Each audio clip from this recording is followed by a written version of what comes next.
I think it works. Hi, everybody. Welcome back to the Astroimaging channel. My name's Alex McConaughey, and we're going to have a good show tonight. If you take a look over on your YouTube there, you'll see down below the screen that the link to Obstech Remote Observatory. Toga put it in there so you can go over there and check it out on your own time, because Vincent's about to tell us about how they do some remote imaging from far away in the Atacama Desert in Chile. And we could go on for a while, but how about we just have Vincent Sook come on. Vincent, come on, Hello. tell us about it, okay? Take over. Hello.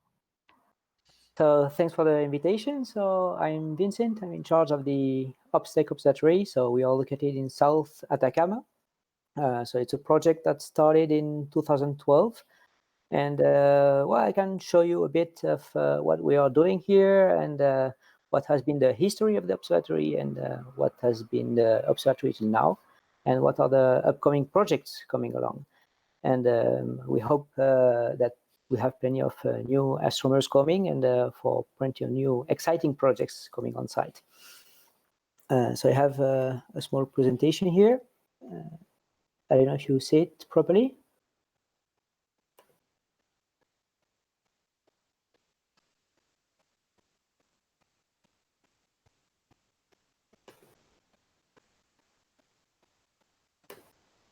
Yeah, can you see my screen?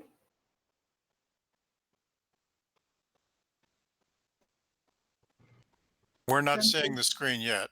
Wait a minute. Let me try again. Go ahead and get your screen working. I'm going to talk to the folk while you're doing that. Okay, Vincent, take up some time. Oh, there we go. You got your screen working. It happens to be my little picture. So you take it from here. Go ahead. Okay, so here I am. Sorry, it's not the same. Okay, this one. Yeah, so this is our observatory we have in Chile. So we are located South Atacama, and it's a city. We are close to a very small village, which is about 100 kilometers away from La Serena.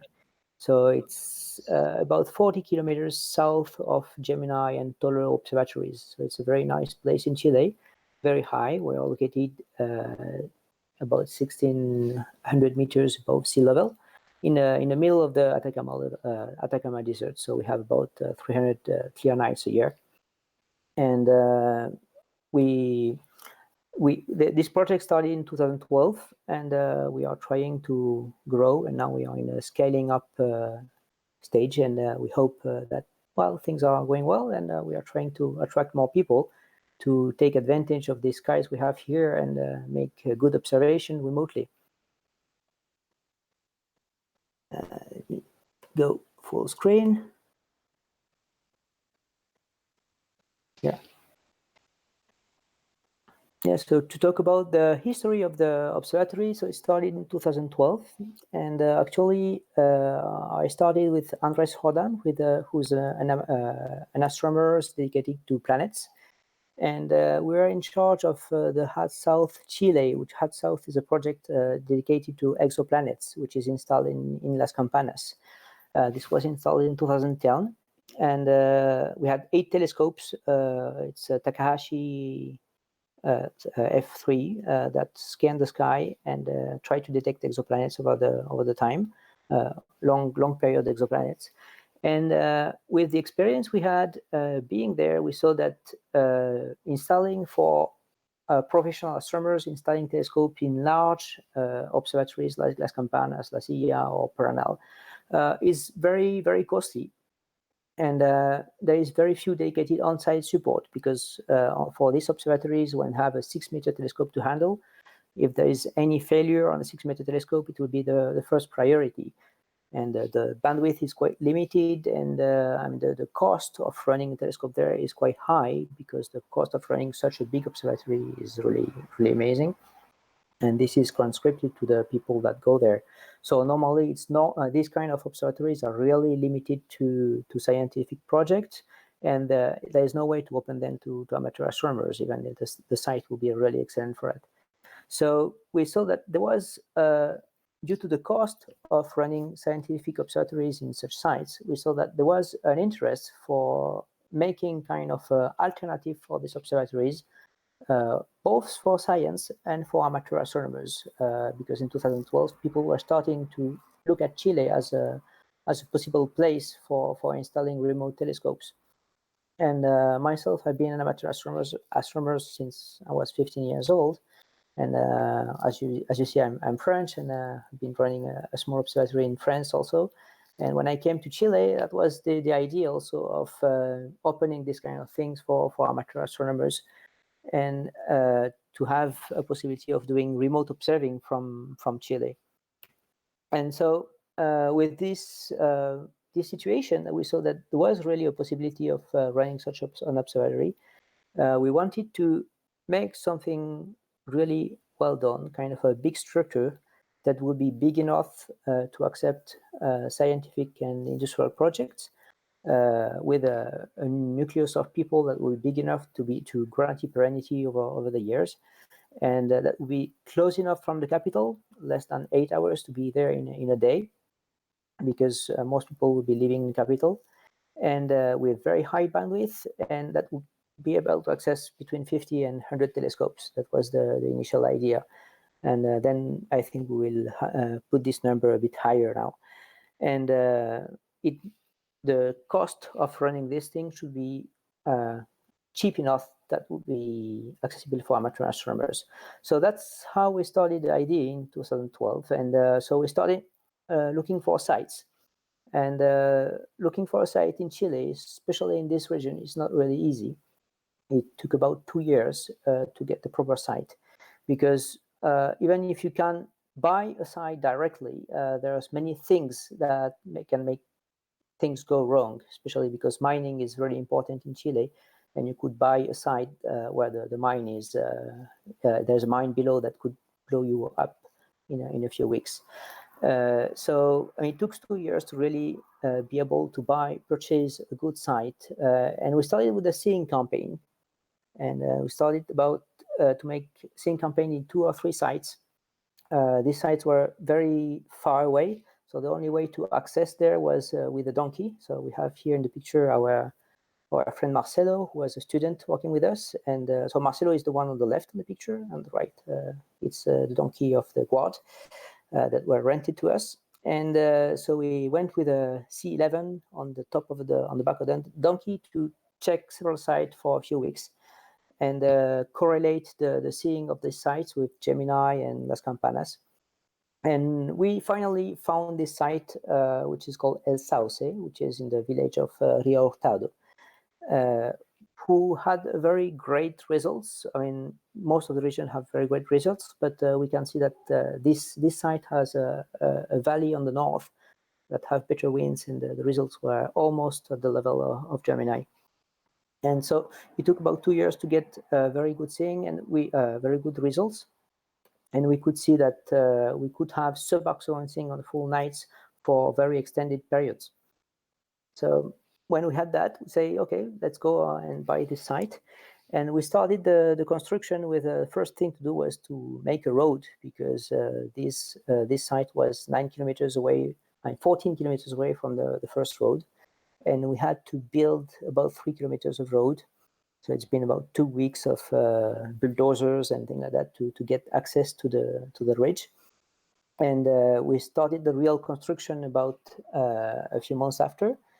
And we started with the solar panels, because no way to have electricity over there. So we started with 40 solar panels of 320 watts. And then we increased it up to a bit more. And diesel generator in case of for cloudy nights. So the idea was to have enough solar power to be able to handle 3 cloudy days without sun and recover from it. So now our plant is quite more bigger than that, but and we are still a diesel generator in a backup of electricity, but much bigger now. And internet. So the other big problem of access there was how to get the internet in such a remote place. And fortunately, in the valley, there was a fiber line that was just pulled a few months before, mostly because of a Gemini observatory with the incoming project LSST.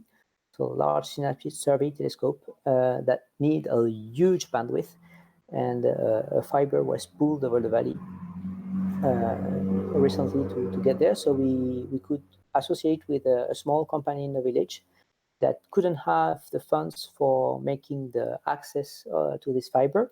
And so we financed to this company the access and got some shares of this company so that the company could get the access and resell the internet in the valley to the villages and the schools and things like that. And then we did some relays to get the internet with air fiber up to the observatory. So right now we could have the first thing, we could have a 75 megabytes symmetric on the ridge, and that was our main connection. So this is the map of where we get the internet, and there we have about 18 kilometers up to the observatory with a relay antenna.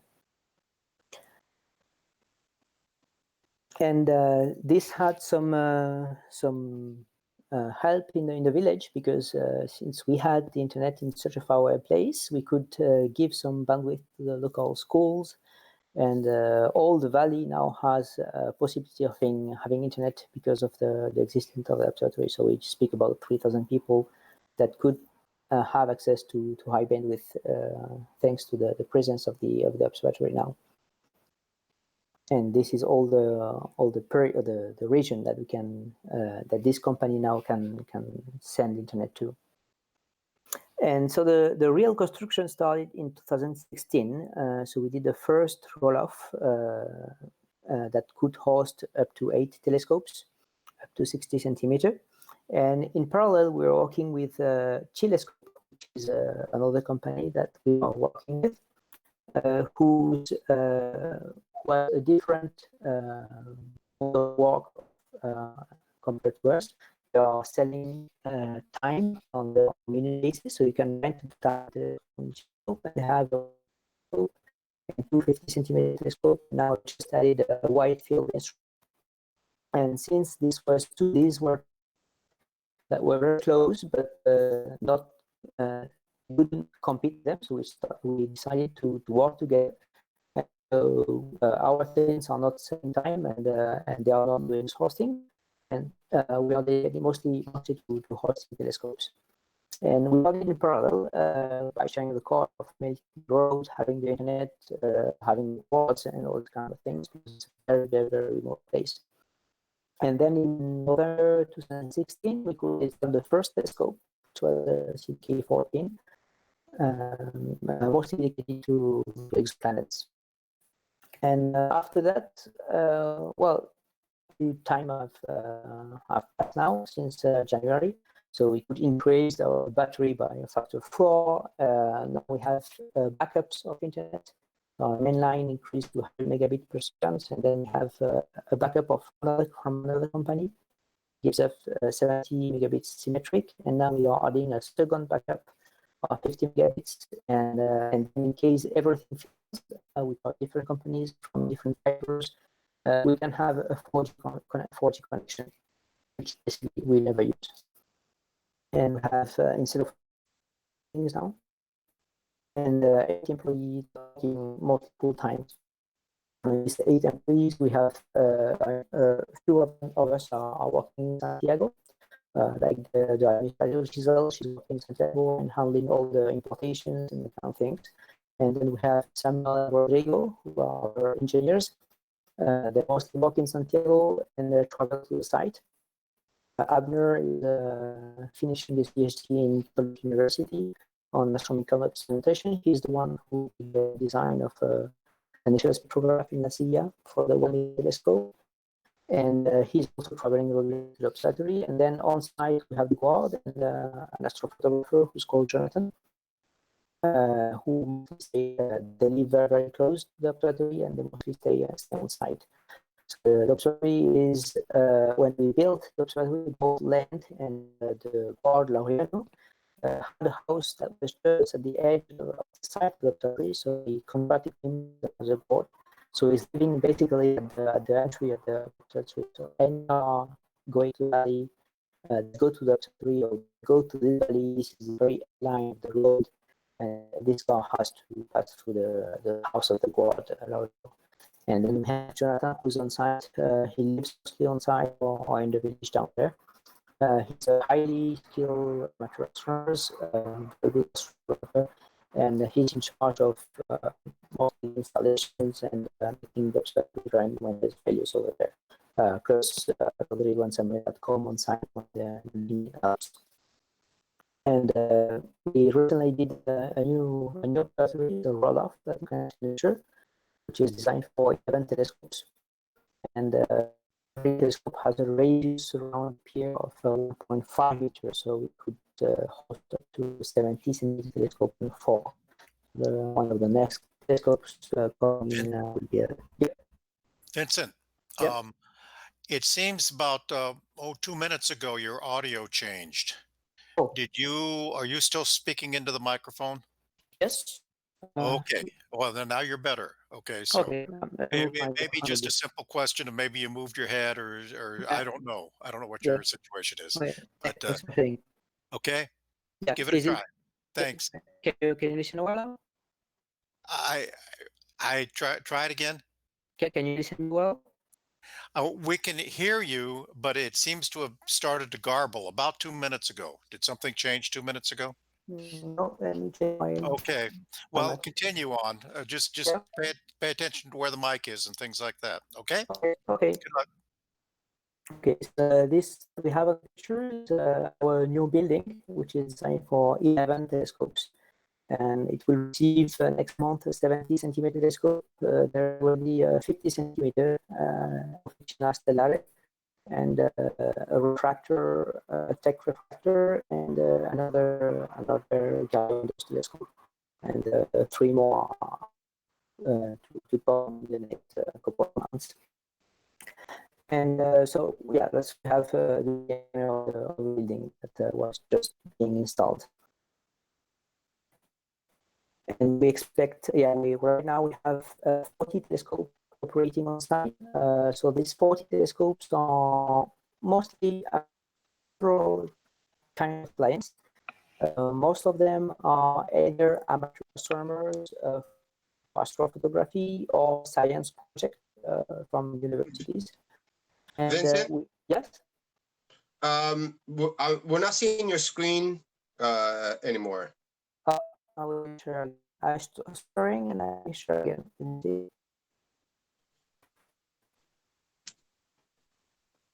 Can you see it now? Is it back? No, I have a black. I have you now. I have your cam. I think something happened to your internet connection. It's slowed down a little bit. Maybe this will have. Let's check if I can. Go myself on Wi-Fi.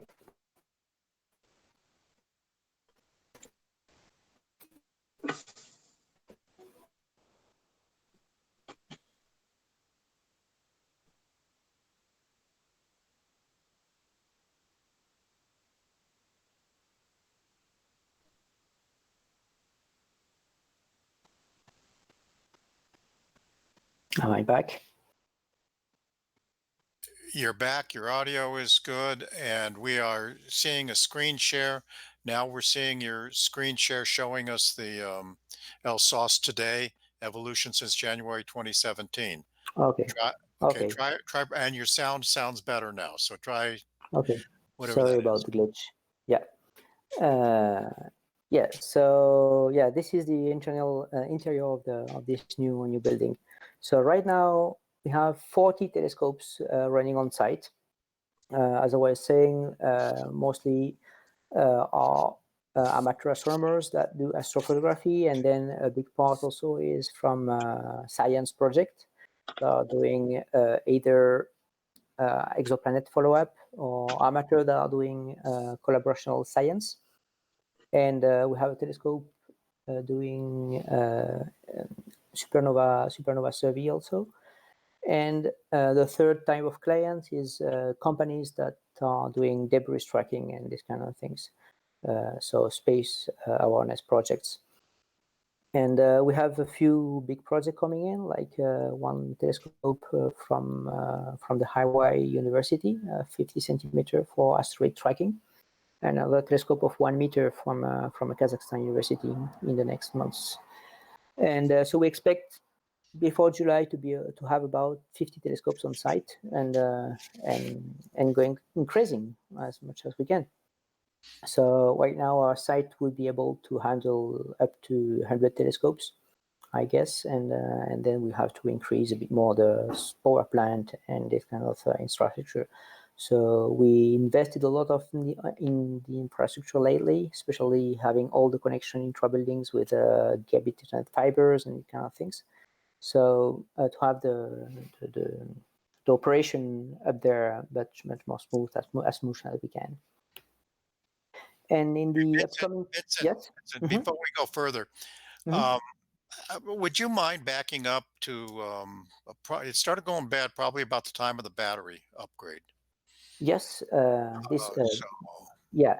So initially we had in the battery we had a small pack of batteries of about that could handle with 3 or 4 telescopes 3 nights without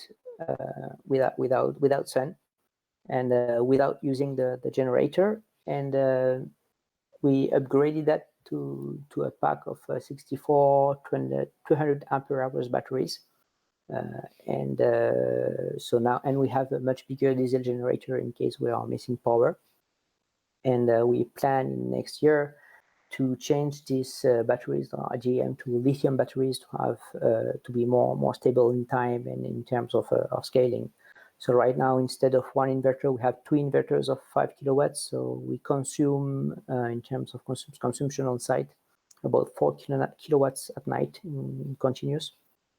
And the system is handling right now up to 10, and we can easily scale it up to 15 or even 30. And the internet has been upgraded from 75 megabit per second to 100 on the main fiber line, and then we have a radio link coming aside on a different line of 70 megabit per second. And we have a second backup on another company radio link of 50 megabit per second. And then in case these 3 lines fail, we have a 4G backup connection, because connecting on this site on 4G is not really reliable, and it would work with 1 or 2 or 3 or maybe 5 telescopes. But if you have more telescopes, it would just collapse. So having a very fast symmetric fiber connection was really, really important. So right now, this is the connection we have. And I don't know if you're a listener of the employees we have. So the team is composed of 8 people. So we have Samuel, who is a CTO. He mostly lives in Santiago and travels to the site for installations and that kind of things. And Rodrigo, who is an electrical engineer, also working in Santiago and traveling to a site, in charge of all the electrical developments on the observatory. And Giselle is our administrator, in charge of billing and importations and customs, which is very important when you send a telescope to Chile. And Abner, who is a PhD student, finishing his PhD on astronomical instrumentation. He's in charge of developing an initial spectrograph for 1 meter telescope in La Silla. And Andres and I in charge of organization and design. And on site, we have the guard who lives on site, was even living on site before the observatory. So we hired him as a guard, was living on the edge of the site. And every car that goes to the observatory is really the end of the road, has to go and pass by the house of the guard. So it's very safe in that sense. And Jonathan, who is a highly skilled amateur astronomer, he's very good astrophotographer and also living mostly on site in the week and in the valley on the weekends. And this is our new building I was talking about for up to 11 telescope. The biggest telescope we will have inside is a 70 centimeter telescope coming in next month from Officina Stellare, and we already starting to build a second building like this one, just the side of it, to host 11 or maybe up to 15 telescope more. And this is the inside of the building. Are you still hearing me well? Yes, your voice is coming really good now. Okay. And yeah, so we are expecting 50 telescope by July. And in terms of upcoming projects, so we have we're in expansions, as you see. So we have a lot of science project coming in. We have a lot of new amateur projects coming in, and this is why we are making more buildings. But since we have many people coming on site for the installations, we saw in the past year that we are missing a really nice place for staying on site. So recently we upgraded our main building in the dorms we have inside to be able to really leave a team of 4 or 5 people on site. And this new project we had is constructing a house that will start next month, hopefully to be delivered by end of April. And this house will be able to lodge up to 6 or 8 people. So this is mostly to host people coming for installation, so that they will be able to stay on site. This is one reason, and they wouldn't have to go down to the valley after a long installation run up to the morning, being tired on a dirty road. And the next hotel is about 50 minutes away, so it's not really practical. So we wanted to have a very cozy site on site to cozy home on site to be able to host people walking there and going from the installations. And this will also be useful for amateur astronomers that don't want to come for remote or robotic observing, but also for making visual observations. So we plan to have a 50 centimeter Dobsonian that will be delivered in March. So we could host something big group of astro imagers that want to come with their own instrument for a week, for instance, or visual observers that would just stay on site and stargaze at night with the Dobsonian. So it looks, this is the design that I received today by the architect. So we hope to get this working by within a few months. So it's a main room with for 5 or 6 people coming on site, just below the observatory. So in terms of design, architectural design, it was kind of a challenge because of the light, because we had to find a position where we could make a large house large enough that wouldn't make light pollution.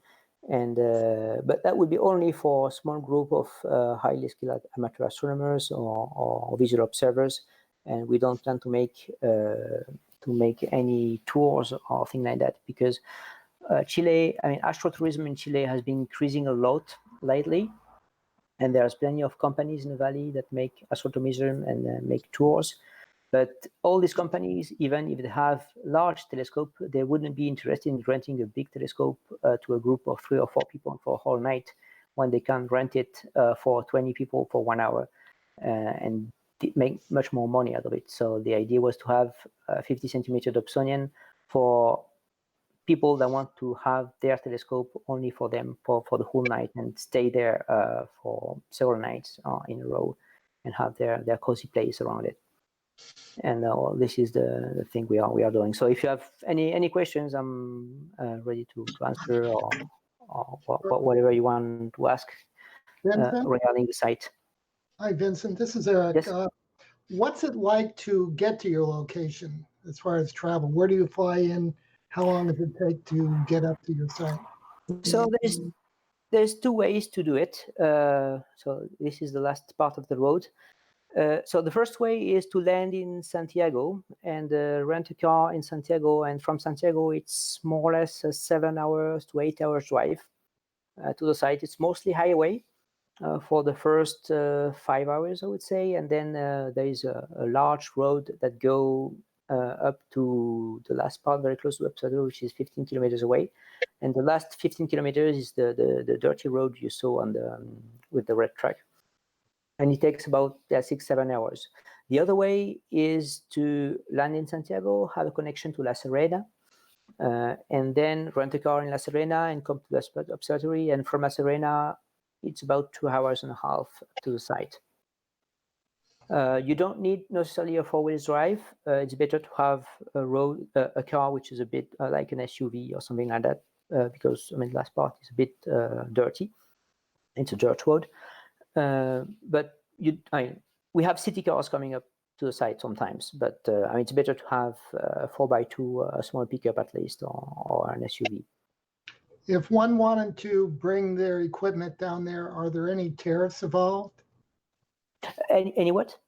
Tariffs, taxes to bring it in? Yes. So every equipment that comes in Chile have to pay taxes and mostly VAT. Which is, I mean, the VAT, we can evaluate it according to the instrument. It depends if it's a new instrument, if it's a used instrument. For a new instrument, for instance, the highest price you would have to pay is there is a 5% or 6% taxes of customs at the entry, which is a charge upon the value, the declared value plus the shipping value. And this 6% can be avoided if the instrument was fabricated in the US or in Europe, if you have a certificate of origin. And then above this value, have this 19% VAT of Chilean taxes. Obviously, this is depending on the declared value, but we wouldn't recommend to sub-declare the value because it wouldn't be insured by the shipping companies only to the declared value. So more or less, these are the taxes you have to pay, and for used instruments, we can also avoid the 6% in some cases. It depends on declaration which is done. But in general, it's between 25 and between 19 and 25% of taxes above the declared value. I was noticing that plane wave was mounted at a very low angle for alignment. It's not that low. We are 30 degrees of latitude, so we don't actually need a special wedge, I think. We have 2 L mounts we have 2 L mounts from plane waves, 600, and they are using a standard wedge. And how many clear nights do you have in a year? And I think I have an idea, but tell us about the seeing. Yes. So in terms of clear nights, it's mostly the same statistics that have Gemini and Turlo. So between 300 nights, really clear nights, and 330 in the best years. Last year was a bit worse, so we were more around the 300 nights. But it's 300 observable nights per year.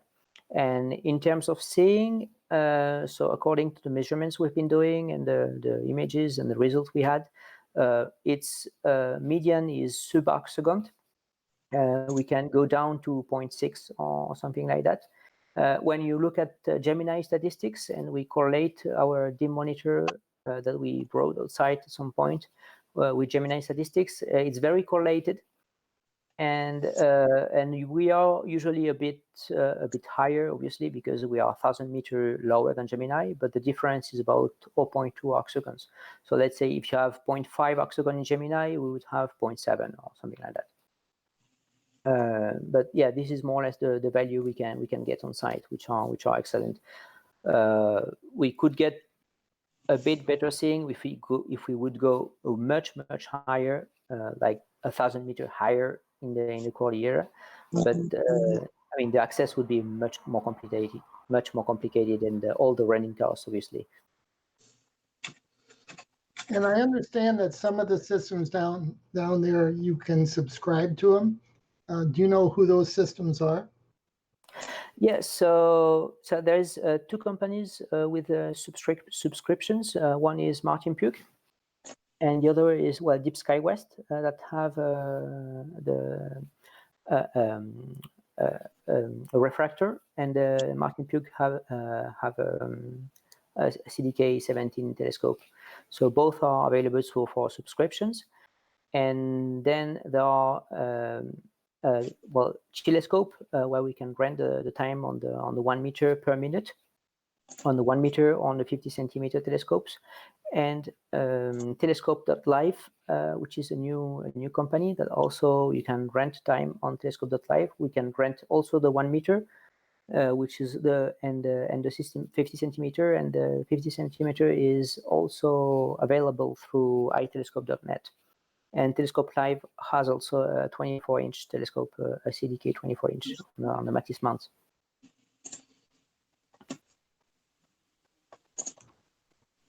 Alex, So I think that's all the questions I have from YouTube. Anybody else?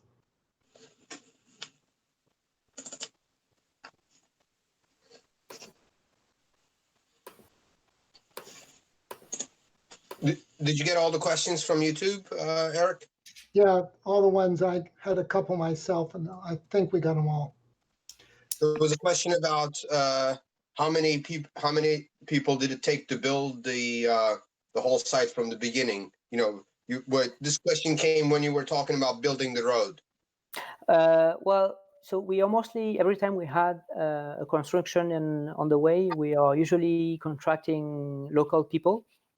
So these are teams. I mean, for the road, for instance, it's a single guy that has a bulldozer in the valley.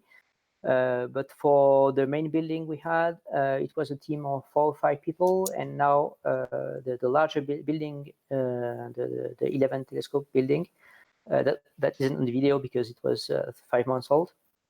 It was done by a company in Santiago, so mostly pre-constructed in Santiago and trucked up to the observatory. It was a team of also 5-6 people. It was ready in about 3-4 weeks.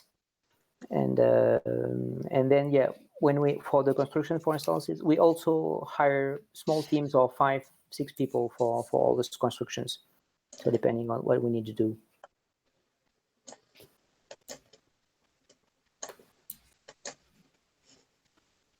Yeah, so this video is a bit obsolete because in this position now we have a new building, and this was taken in September, more or less, or April, early October.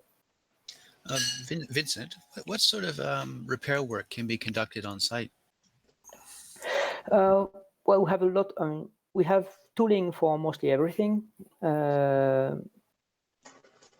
We've been repairing, let's say, we don't have machine shop, but we have generic tooling, so we can do optic cleanings, we can do dismantling, remontling things, we can do piers if necessary, we can do concrete. So in terms of reparations, Jonathan, who is up there, he is highly skilled to dismantle a whole instrument if necessary. So if we need to open up a CCD and check connections and things like that, it is possible. Welding, small soldering, that kind of things, it's also possible. We wouldn't get into the electronics on the camera, obviously, and for insurance reasons, much better to send it back to the US in that cases. But all small kind of preparation you need on site, this is something we can do within a week's time scale normally, unless we need to import things from Santiago from the US, where it takes more time. Usually we have a trip from Santiago every 2 weeks. In Santiago, we do have a machine shop. So if we need to make some parts in aluminum or things like that, we would do it in Santiago and bring it in the site within 2 weeks. On site now, we also have 3D printing if you need some, basic repair or testing on site before doing that. So this is more or less all the kind of things we can do on site. Thank And you.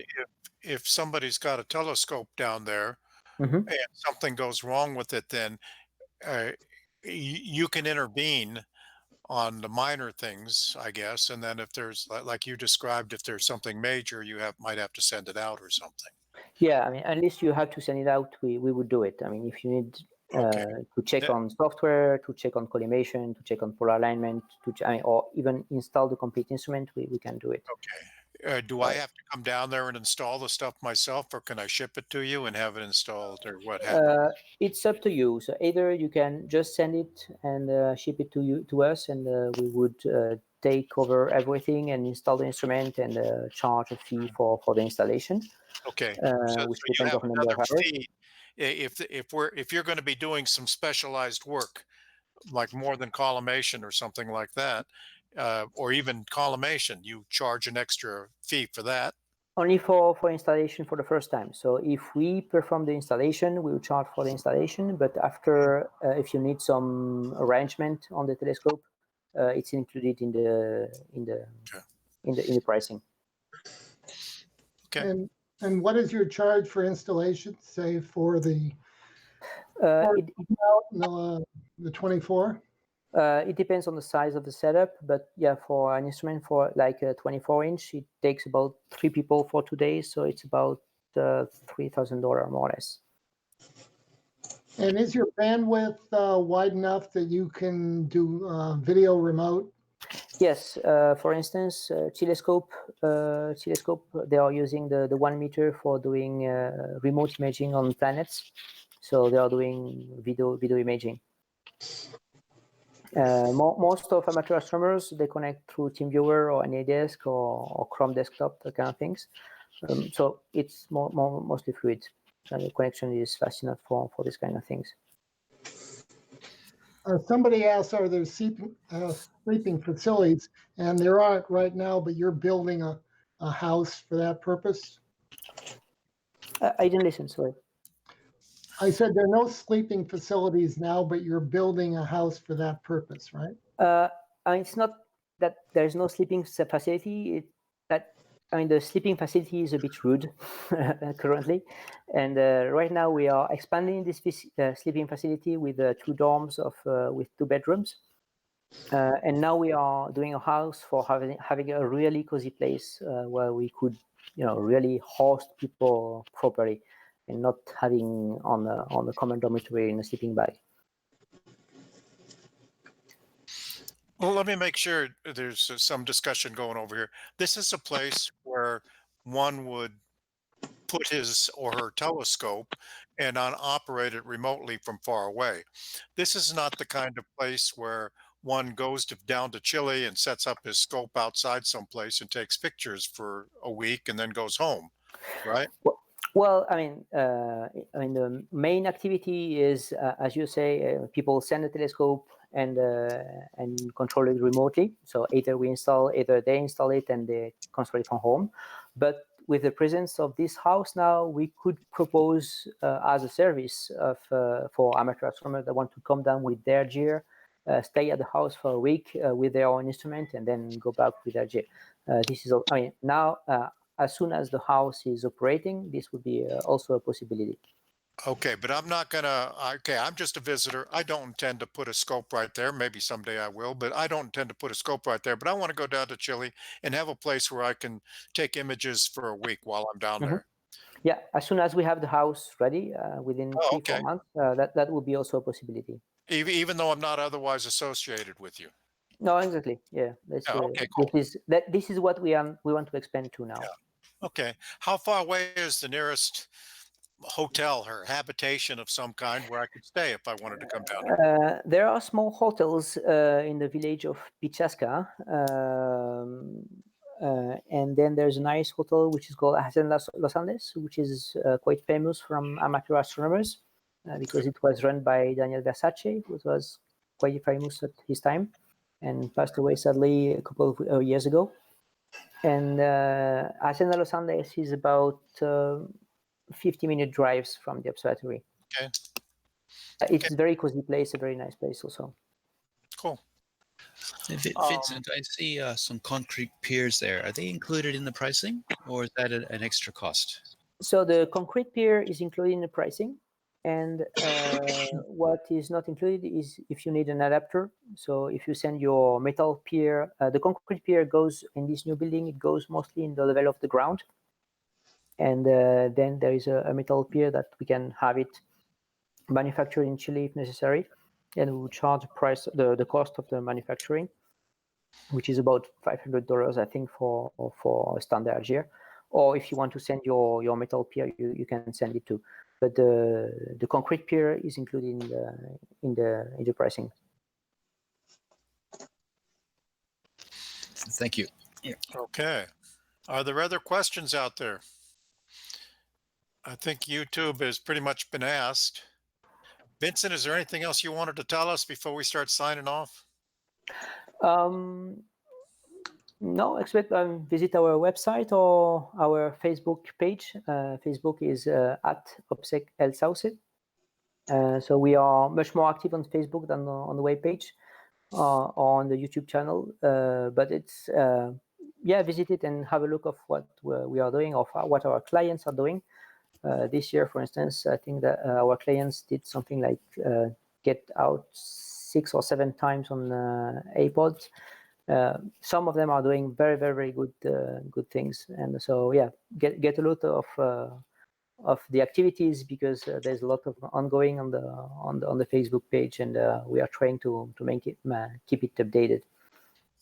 Cool. There's kind of a last minute question that came in. If someone had an RV and wanted to drive it up to the location, would there be any hookups or facilities for them? Yes, it is possible. This year for the eclipse, for instance, that we had the chance that the eclipse was just we were in the totality line of the sun eclipse, so we received a couple of RV on site. In terms of RV, the RV that you can rent in Chile usually is a pickup truck like Ford 150 with a RV cell on top. This goes pretty well on top. I'm not sure if a big RV would be easy to send on site, but the best thing is to write to us and send the specifications, and we would say if it's possible to go up or not. But yes, and if a RV comes on site, we are happy to get access to water facilities if we want to stay some days and everything, and share the passion we have for all this. Is anyone from your facility going to be at NEAF? I will go myself this year. Sadly, I couldn't go the past 2 years, but I will go certainly with Samuel or Joaquin, as who came last year, and have a booth over there to present the site. Okay, I'm going to make a few announcements. If anybody's got some last minute questions or anything, be sure to get them into the YouTube stuff there. Let's see. Oh, my pictures are on. Next week, Bill Clugston's going to come on. He's going to be talking about imaging with disabilities, and I believe he's going to be talking about the Seahawks losing tonight. It's unfortunate for him, but hey, things like that happen. And Warren Keller's coming in the week after that, and he's going to be talking about some of the updates in Pix Insight. As you know, they've 6 or 8 weeks ago, back when I hit up Warren for coming on, they had just updated some things, and Warren was in the midst of figuring it all out. I was talking to Warren the other day about some other things, and he's having some internet problems. And I thought that I mentioned something here that we don't often talk about, but there's a lot of YouTube videos out there right now. Nearly all of them are pre-recorded. And when something messes up, well, they just don't show it. They just edit it out and do it over again. We're one of the very few places where you can actually sit here and interact with the presenter. These are all live shows. Vincent soldiered through a bad internet connection for about 5 or 10 minutes this evening. Last week, we had some problems with some sound. Yesterday morning, Josh and Eric and I worked for about an hour and a half, making sure that we could figure out how to present the program for you. And as it turns out, we never could figure it out using Josh's computer. But we spent an hour and a half or so yesterday morning doing that. These are live shows, and we really appreciate you hanging in there with us. Sometimes it looks like amateur hour, and That's partly because it's amateur hour, and it's partly because we're live and not everybody else is live. You get a chance to sit here and ask your questions. Join us for the next couple of weeks with Bill and Warren, and then you can get back into football again the week after that, because the week after that is Super Bowl Sunday, kind of a semi-holiday in the United States, and so they'll be looking at that. I won't be here for the next couple of weeks, I don't think. It all depends on my internet connection. I'm going to be going away far, far away to the other side of the world, so I won't be able to be here. I'll try to catch you, but I'll be 12 time zones away, so I don't know how it'll work out. Anyway, Eric or Tolga, do we have any more questions? Then I am going to thank Vincent for coming up and turning us on to this. And, you know, if you've got room on that mountaintop, grade out a few pads for people. Yeah, I think you got about a dozen people going to be renting an RV down below and coming up and seeing you with a couple of, you know, mounts and some telescopes and stuff just for the week now and then. Yeah, I would be happy to receive them. That's Okay, great cool. to have people on site. Okay. Tolga? Before you Oh, go, yeah. Vincent, Yes. we usually kind of hang out after the show is over. So if you want to, you know, keep your connection, we can chat. Sure. Sure. Okay. Tolga. All right. Good night, everybody. Good night. Take us out, babe.